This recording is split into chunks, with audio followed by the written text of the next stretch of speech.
আসসালামু আলাইকুম ভিউয়ার্স, আশা করি আপনারা সবাই ভালো আছেন। আল্লাহ তাআলার অশেষ রহমতে আমিও ভালো আছি। তো আজকে চলে আসলাম আমি আমার জমিতে সার দেওয়ার জন্য। তো এই জমিটা আমার দোকানের পাশেই, এই মোড়ের মধ্যে আমার একটু জমি আছে 24 শতক। এই জমিটাতেই মূলত আজকে আমি সার দিব।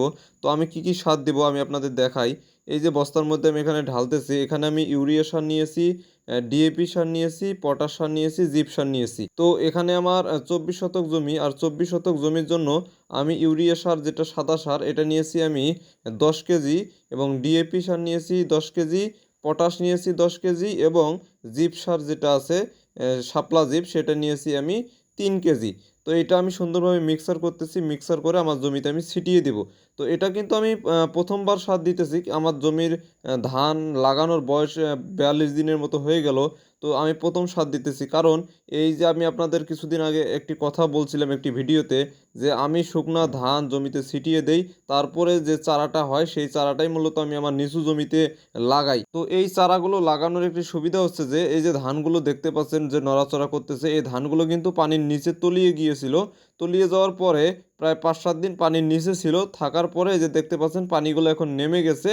আর এই জমির ধানগুলো দেখেন কত সুন্দর কুশি দিতেছে, আর এই অবস্থায় আমি সার দিয়ে দিতেছি। এখন কিন্তু ধানগুলো অনেক সুন্দর হয়ে যাবে। এই যে সার দিতেছি, এই সার দেওয়ার 4-5 দিন পরে কিন্তু আমি এখানে একটি মাজরা এবং একটি ছত্রাকের ওষুধ স্প্রে করে দিব, কারণ এমনিতেই ধানগুলো পানির নিচে 4-5 দিন ছিল, এই কারণে একটু ছত্রাকও লেগে গেছে। আর এই যে সার দিতেছি, সার দেওয়ার কারণে জমিতে পোকা লেগে যাবে 2-3 দিন পরেই। এই কারণেই মূলত আমি ছত্রাক এবং মাজরার ওষুধটা স্প্রে করে দিব। স্প্রে করে দিলেই আমার ধানগুলো অনেক সুন্দর থাকবে। যে যাই বলুক, আমি আমার জমিতে ছত্রাকনাশক হিসেবে অ্যাজোস্ট্রোবিন এবং সিপ্রোকোনাজল গ্রুপের যে ওষুধটা বাজারে পাওয়া যায়, এটা বিভিন্ন কোম্পানির হয়ে থাকে। তো এই ওষুধটা আমি আমার জমিতে দিয়ে থাকি। এবং মাজরার ওষুধ হিসেবে প্রথমবার আমি ক্লোরপাইরিপাস প্লাস সাইপারমেথিনটা ব্যবহার করি, এবং দ্বিতীয়বার যখন আমি আমার জমিতে মাজরার ওষুধ দিই, তখন কার্টাপ গ্রুপের যে ওষুধটা বাজারে পাওয়া যায় সেই ওষুধটা ব্যবহার করি।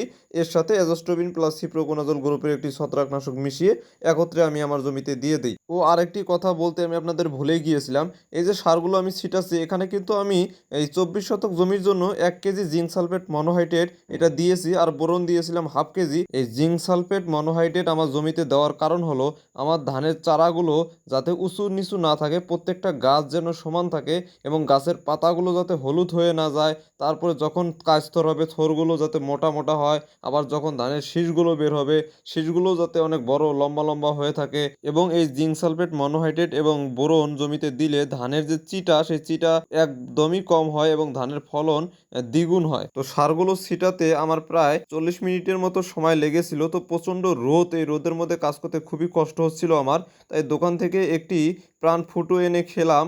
এবং এই যে দেখতে পাচ্ছেন এখন যে জমিটাতে সার ছিটাচ্ছি, এটা একটু দূরে। আর এর আগে যে সার ছিটালাম, এটা কিন্তু আমার দোকানের কাছেই ছিল। এখানে আমার মোট 24 শতক জমি, আর এই 24 শতক জমি 2টি কোঠরায় বিভক্ত। তো আমার জমির সার মূলত আমি নিজেই ছিটিয়ে থাকি। তো নিজের কাজ নিজে করাই অনেক ভালো, কারণ এই সারগুলো ছিটাতে মানুষ যখন আমরা ডাকতে যাই, মানুষ পাওয়া যায় না। তো আপনারাও চেষ্টা করবেন নিজের কাজ নিজে করার জন্য।